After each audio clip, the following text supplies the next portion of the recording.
Welcome to This Explainer. Today, we're cutting straight through the corporate jargon and diving right into the day-to-day reality of becoming a sustainability project officer in the UK. Now, if you've ever wondered what it actually takes to drive green initiatives forward inside an organization, well, you're in exactly the right place. We're going to look really closely at the grounded, practical reality of this career. It's a genuinely fascinating role, but honestly, it's often totally misunderstood. So grab a notepad because we're about to break down exactly what this job involves, the skills you actually need, and how you can get started. Because we know a good project officer absolutely loves a clear plan, here's our agenda for today.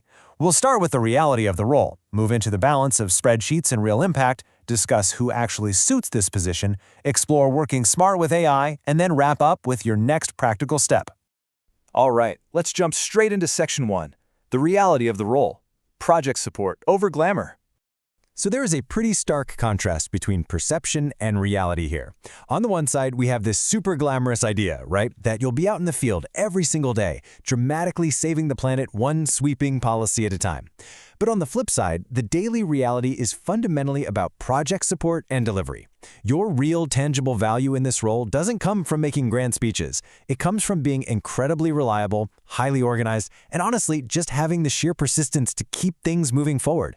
Even when the glamorous part of the job feels kind of small, you are literally the engine ensuring those massive environmental goals don't just sit on a shelf gathering dust. And this right here is where the real magic happens. You're the essential linchpin, doing the vital groundwork. We're talking planning out the absolute nuts and bolts of sustainability projects. You're the one coordinating the meetings, and maybe more importantly, managing the follow-up actions so people actually do what they promise to do. You'll be communicating constantly too, translating goals for internal staff, negotiating with suppliers, managing consultants, and teaming up with community partners. And on top of all that, you're the one gathering the hard evidence to prep compelling business cases and funding bids. You have to explain progress clearly to managers and stakeholders. So yeah, it is deeply practical, hands-on work. Let's move on to Section 2, spreadsheets and real impact, the grind and the glory. Okay, let's be 100% transparent about the grind. Every job has it, and this one is certainly no exception. The repetitive reality involves a whole lot of spreadsheets and trackers. You'll be providing repeated status updates just to keep everyone aligned. You're going to spend a significant chunk of your week simply chasing information from incredibly busy people who, you guessed it, haven't replied to your emails. There'll be extensive data cleaning to make sure your metrics are perfectly accurate and strict version controls so everyone's looking at the exact same action plan. And yes, you will absolutely be the one writing up the detailed notes after those meetings that sometimes feel like they just go round in circles. It takes real stamina and a super sharp eye for detail. But hey, here is the glory. All of those repetitive spreadsheets, they are exactly what turn abstract, high-level ideas into practical, real-world improvements. You are literally helping real environmental work happen on the ground. There is an immense, undeniable satisfaction in taking your core organizational skills and using them for something that feels deeply meaningful. When you see a brand new waste reduction program launch or a building's energy efficiency actually improve, you know for a fact it happened because you kept the project on track. All right, Section 3. Who suits this role? Let's talk about your transferable skills. So, the crucial point here is figuring out who actually thrives in this environment. Spoiler alert, it's not necessarily someone with a PhD in climate science. The ideal candidate is naturally organized and, notably, very patient. If you're the kind of person who gets a huge kick out of keeping projects moving, ticking items off a checklist, and turning lofty plans into actionable next steps, you already have the exact right mindset for this sector. Patience is absolutely key here, because organizational change takes time, and you are the steady hand guiding that ship. It's honestly fascinating how perfectly standard office experience translates directly to green jobs. Your traditional background maps right over. If you have experience in admin, project support, or reporting, you are incredibly well positioned.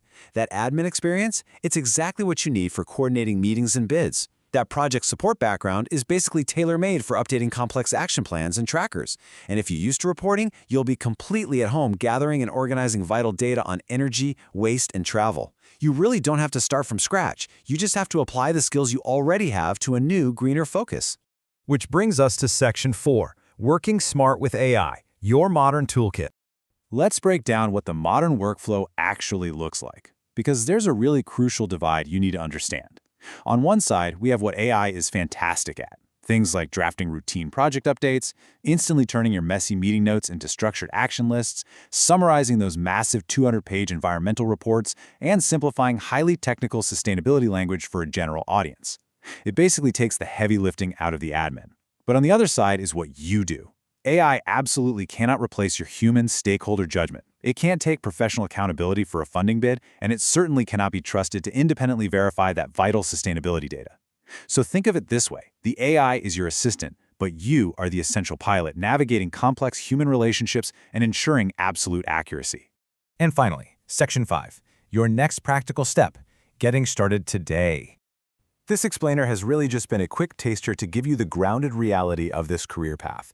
But if you're sitting there right now thinking, you know what, my organizational skills could genuinely help drive real environmental work, then your next step is pretty clear. The full course, complete with a certificate to boost your CV, is available right now inside LELAIL. All you have to do is ask LELAIL to start the Sustainability Project Officer Taster course by visiting LELAIL.com. So, the final question I want to leave you with today is this. Are you ready to take your everyday spreadsheets and admin skills and actually use them to make a genuine, lasting impact on the world around us? Go check it out and start turning those plans into practical next steps today.